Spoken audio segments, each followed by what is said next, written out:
Hello, do you want to learn how to draw a landscape with these coloured pencils? Yes? Come on then, let's make a start. Okay, you'll notice that I've speeded this video up by about twice normal speed so that it doesn't take too long to watch it until the end.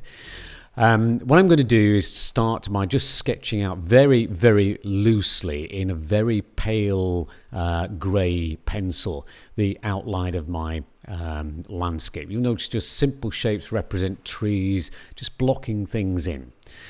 Now, when you start doing the shading, everything in the background has got to be very, very light. So if you use the side of your pencil and press on lightly, you can see here that I'm just suggesting the pale greys around the clouds.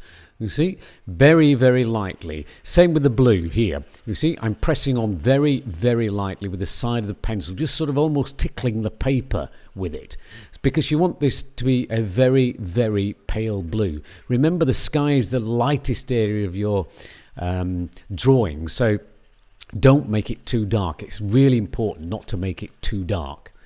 What I'm doing here is just using two different blues. You can see just suggesting slightly darker tones here and there just to give the sky a little bit of interest. I'm putting a little bit of the blue on the background hills, but then when I'm going over it with the pale green, you can see it gives that slightly bluish tone. Again, I'm making sure that everything is very, very light. It must be light, otherwise it will not look as though it's in the distance. Here I'm using the point of the brush, the pencil, just to suggest a little bit of detail. It could be a cornfield, could be the background, could be a field, who knows. And if you notice here, you see how I'm drawing the trees. Remember, these trees are in the background, but look, they're just simple shapes. You see, out of context, these would just look like blobs. But in context, they will look like trees, bushes in the background, you see. Add in a little touch of greenish tones here, just to suggest what's going on. Don't tell what's going on. Now, this is going to be a cornfield, so don't just do it one yellow. You'll notice here I'm using different greens, pale yellows, lots of different tones. And once I've done that, in these long stripes, because the line is very important, it suggests the land is flat by doing horizontal lines. I'm just blocking in then with a very pale yellow and then going over the top with a very strong, almost cadmium yellow colour. And you can see here then you get this mixture of tones of yellow, which makes the drawing look really quite interesting. But because all the lines are going vertically, it makes it work. I'm just adding a touch of purple now to these clouds, very, very gently. Now, the edge of this field, you can see the stems of whatever it is growing. It might be rapeseed or something like that. But all I'm doing, you can see now I'm using lines going vertically. This tells us that when we're looking at the drawing, this area is vertical as opposed to the horizontal look for the field. Do you see? It makes things look interesting. So the different qualities of line are important. I put on the light colours first. I'm just putting a few darker tones on here and there just to make it suggest it looks a little bit different. Now here, I'm just doing an undertone for this field. It's actually going to be green, but I put some yellow underneath first of all just to block it in. And again, this line is vertical as opposed to being horizontal because this tells us something else about this field, makes it different from the field that we've just seen. And again, I added darker tones. You'll notice the lines are getting larger and stronger now because we're coming to the foreground.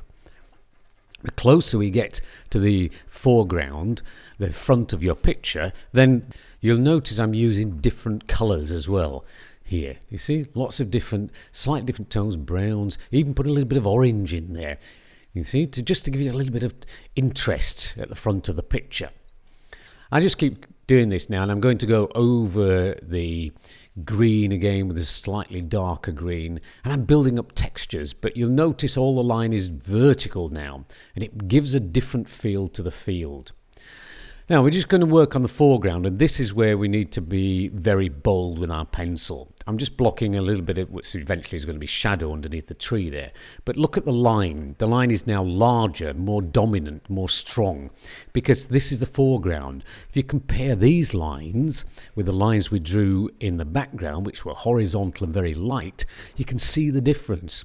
You see how this is beginning to make the whole thing look much more three-dimensional because you've got the texture in the foreground.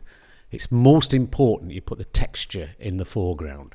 You see, you can add different colours. Here we add in a little bit of orange. You'd think about putting orange in the field.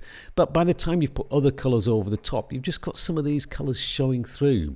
So you really have to take some time with this, a little bit of patience. Lots and lots of different colours, browns, greens, blues, oranges. And then going over, as you can see with the green, I'm filling in the shapes. But I don't want to lose the texture. I want to try to keep that texture. And you can see how that's beginning to build up now. Build it up a little bit at a time, you see? But lots and lots of patience. This will actually take some time to do this. So you really do have to put some effort into this. Right, I'm just going to darken the shadow that's going to be underneath the tree now, because this tree is going to be very strong and bold in the foreground. Now to do the tree, I'm going to actually start with black. Really going over this, as you can see here, very, very dark tones, and suggest one or two branches coming through the tree. Going over this now with a very dark brown, just on the lighter side of the tree, just a very subtle change. Now, when you draw the tree, you'll notice I drew out some shapes before. What I'm doing now is suggesting the dark tones first. It's a little bit like an oil painting. You start from the dark tones first and go to the lights. So I'm blocking in the dark tones. You might be wondering why I'm doing it in blue. Well, if you think about it, green is made of blue and yellow. So by using blue tones as your shadows and then putting the yellows on top, it works. This is a very dark olivey green, you see. So what I'm doing, I'm going from the darkest tones eventually to the lights. So once I block this dark area in, I'll then start building with lighter tones, and you can see it gradually building. You see the idea? So working now with the greens, and gradually as you're blocking this in, it works really nicely. You see, you're beginning to suggest that there's a strong shadow, strong light coming from the sky, creating these shadows.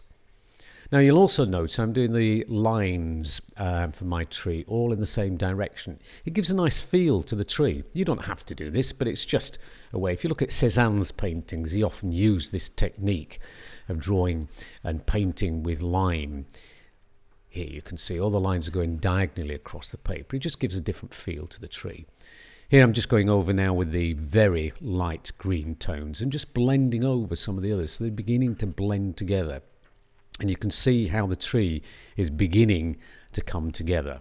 Now in a moment I'm going to go over this with a blender. So you can blend in some of those sharper edges and soften them down a little bit. But we're just finishing off now with this very bright. Here we are, look, you see, with the blender. Now, we won't go over too much of this, but you can see here, it just softens edges. You could go over most of the area in the background, your tree. Don't do too much on the foreground. I'm doing a little bit here, but you want to retain the texture in the foreground. That is the important thing. So you get this contrast between light and dark, between foreground and background, and texture. No texture in the background, lots of textures in the foreground. Well, that's it. Thank you for watching arttutorialsonline.com. If you've enjoyed the video, then please subscribe to my YouTube channel. If you really enjoyed the video, then please share it with as many friends as you possibly can. Thank you very much. Cheers!